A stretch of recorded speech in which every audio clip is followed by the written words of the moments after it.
If you want to understand why the American consumer is completely exhausted, you have to look past the credit cards. There is a massive, invisible mountain of shadow debt floating through the economy right now. It doesn't show up on traditional credit reports, and it isn't tracked by the Federal Reserve, but it is quietly eating the middle class alive, 4 easy payments at a time. You see it at every online checkout, offering to split your $80 grocery bill into fractionated bites. We are living through the greatest gamification of consumer debt in modern financial history. My name is Nick, and today we are tearing apart the buy now, pay later phantom debt crisis. We are going to look at the actual math behind these frictionless fintech apps. Hit subscribe if you prefer reality over marketing, and let's get into the numbers. The mainstream narrative surrounding these apps is a masterpiece of Silicon Valley public relations. They sold us a beautiful bedtime story about democratizing finance and disrupting predatory credit cards. Credit cards charge 24% interest, they said, which is undeniably true and undeniably brutal. So these apps swooped in like digital white knights, promising 0% interest and 0 fees. Just split your purchase into 4 installments, pay on time, and everything is completely free. It sounds like a miracle, a genuine hack to the financial system built for your benefit. But if it sounds like free money, you are the product, and the math proves it. Let's drop the numbers that absolutely ruin the vibe of this utopian fintech revolution. In 2019, buy now, pay later volume in the United States was roughly $3 billion. By 2024, that number had exploded to an estimated $350 billion globally. That is not a gradual adoption curve. That is a vertical launch into the stratosphere. Now, you might assume people are using these services to buy expensive televisions or laptops. That was the original pitch, smoothing out large, unexpected expenses so you don't drain your savings. But according to recent data, the fastest growing category for installment payments isn't electronics or luxury goods. It is groceries, basic household essentials, and fast food. People are literally financing their weekly pizza delivery. We have normalized taking out a microloan to buy bread, eggs, and a box of cereal. Let that sink in for a second, because this is the exact opposite of financial health. If you are financing a sandwich over 6 weeks, you are not hacking your cash flow. You are surviving on a financial respirator, pre-ordering hope that your next paycheck will cover today's lunch. Which brings us to the actual mechanism of how these companies make billions while charging you 0 interest. Because contrary to popular belief, venture capitalists are not running a charity for your personal benefit. If they aren't charging you interest, someone else is paying for the privilege of your purchase. The secret lies in something called the merchant discount rate, or MDR for short. When you use a traditional credit card, the merchant pays a fee of around 2 or 3%. But when you check out using an installment app, the merchant pays a massive premium. These fintech companies charge retailers anywhere from 4 to 8% of the total purchase price. Why on earth would a retailer agree to forfeit 8% of their revenue on a simple sale? Because the behavioral psychology of fractionated payments completely breaks normal human impulse control at the checkout screen. Retailers know that when you see a price tag of $200, your brain registers pain. You hesitate, you check your bank balance, and very often you abandon the shopping cart entirely. But when that same $200 is presented as 4 easy payments of $50, the pain vanishes. Data shows that merchants who install these buttons see their average order value jump by up to 45%. Cart conversion rates skyrocket, meaning fewer people walk away without buying things they don't actually need.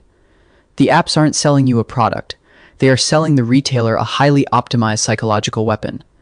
It is a feedback loop that is beautiful right up until it isn't. And for many, it is already unraveling. Let's meet Dave, a perfectly normal guy making $65,000 a year who considers himself financially responsible. Dave would never carry a $5,000 balance on a high-interest credit card because Dave is smart. But Dave bought a new mattress on an installment plan, paying just $80 a month. Then he bought some concert tickets for $40 a month, and some new clothes for $35 a month. He needed winter tires, so that is another $60 a month, neatly divided into 0 interest bites. Individually, none of these purchases felt dangerous, because $40 here and $80 there feels like nothing. But suddenly, Dave has 8 concurrent microloans, pulling $450 out of his checking account. He has essentially built himself a phantom car payment entirely out of sweatpants, rubber, and Taylor Swift tickets. And because these loans don't appear on his traditional credit report, his bank has no idea he is drowning. When he goes to apply for an apartment or an auto loan, his debt-to-income ratio looks absolutely pristine. But the reality is that his cash flow is completely suffocated by ghosts of purchases past. And here is the thing that makes this system exponentially more dangerous than traditional credit cards. When you max out a credit card, the system physically stops you from digging the hole any deeper. But with installment apps, there's no centralized database stopping you from stacking loans across different platforms. And when you inevitably miss a payment, the utopian illusion of zero fees evaporates instantly into thin air. Suddenly, that frictionless checkout experience turns into an absolute nightmare of overdraft fees and aggressive collection emails.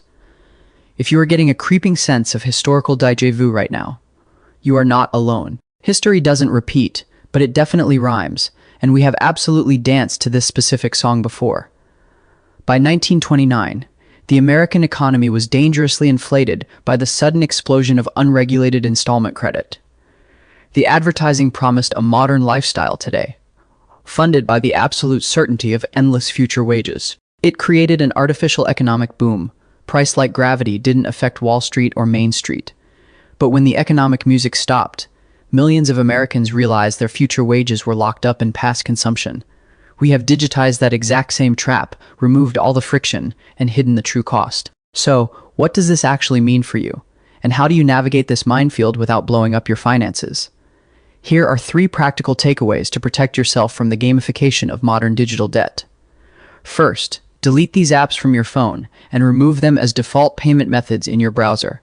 Second, establish a hard personal rule that you will never finance a depreciating consumer asset. Third, treat overlapping installment plans with the exact same urgency as high-interest credit card debt and clear them immediately. Recognize that if you need to split a $60 purchase into 4 payments, you cannot afford the item. Now, here's the uncomfortable truth about this entire invisible financial ecosystem that nobody wants to admit. We are masking a genuine cost of living crisis with a thick layer of frictionless, unregulated shadow credit. Eventually, fundamentals show up like gravity, and the bill for all this fractionated consumption will finally come due. When the labor market shifts or a recession actually hits, this phantom debt will suddenly become entirely visible. Do you think this ends in a regulatory crash where the government finally intervenes and breaks the business model? Or B, a structural shift where these apps completely replace traditional credit cards for the next generation of consumers? Or C, a quiet crisis where millions of people just slowly drown in overlapping micropayments for the next decade? Drop your take in the comments below, because I genuinely want to read your analysis on this one. Run your own numbers, avoid the checkout trap, and I will see you in the next one.